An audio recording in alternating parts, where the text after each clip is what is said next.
In December of 1968, just days before Christmas, 20-year-old Barbara Jane Mackle was like any other college student, stressed about finals, eager to be home, and nursing the flu. She had left Emory University in Atlanta to join her mother at a small motel in Decatur, Georgia. The plan was simple: rest, recover, and return home for the holidays. Barbara wasn't just any young woman, though. She was the daughter of Robert Mackle, a wealthy land developer from Miami with deep political ties, including friendships with figures in the Nixon administration. To those who knew her, Barbara was warm, polite, and studious. But to two people watching from the shadows, she was something else entirely: an opportunity. Gary Stephen Krist was 23 years old, but already had a rap sheet that stretched back to his teens. Highly intelligent, eerily calm, and arrogant to a fault, Krist believed he could outsmart anyone, including the FBI.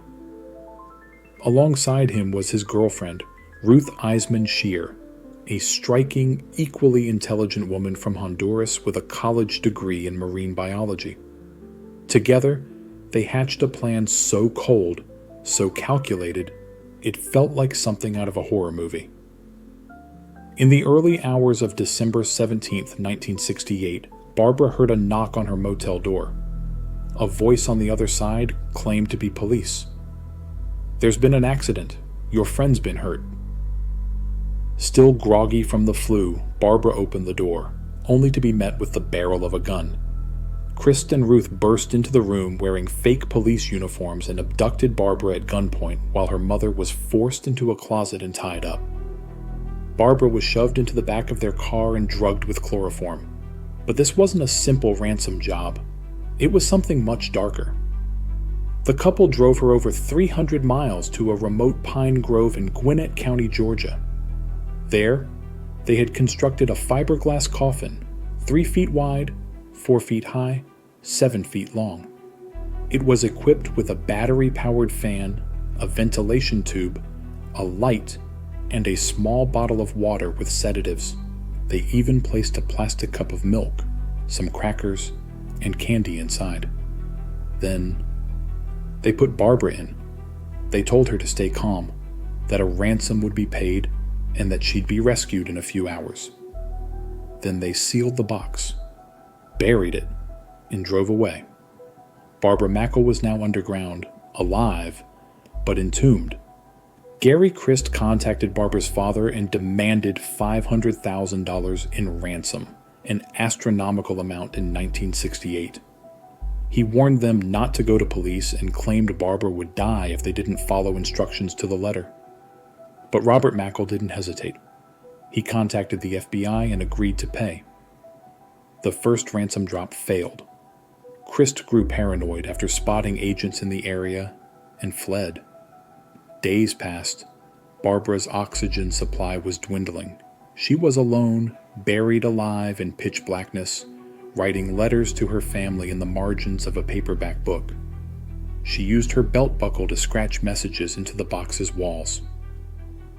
Finally, on December 20th, the ransom was delivered successfully.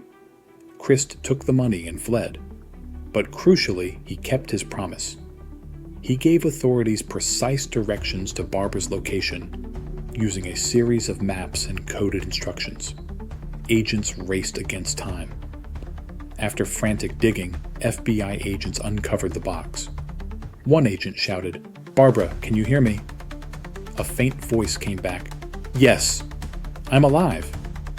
When the lid opened, Barbara blinked up at the daylight.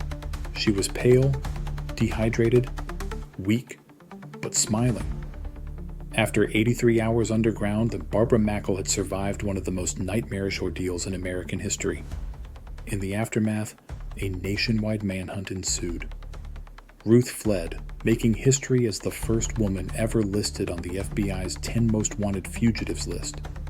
But after 79 days on the run, she was captured in Oklahoma, disguised, working as a babysitter. She served 4 years in prison before being deported to Honduras. Gary Krist was captured on a stolen boat in Florida's Biscayne Bay. He was sentenced to life in prison but was paroled after only 10 years. Unbelievably, he obtained a medical degree and was even licensed to practice medicine until he was caught smuggling cocaine and illegal immigrants in 2006. He was sent back to prison, proving that his criminal mind never really changed. Barbara, remarkably, chose to step away from the spotlight. She wrote a book titled 83 Hours Till Dawn, recounting her experience in terrifying detail. She later married Stuart Woodward, the boyfriend she was trying to visit when she was abducted. They raised a family and lived a quiet, private life. Barbara Mackle didn't just survive, she endured. And though her story is often forgotten among the darker pages of true crime history, it stands as one of the most chilling and most miraculous survival stories ever told, because she was buried alive and walked away.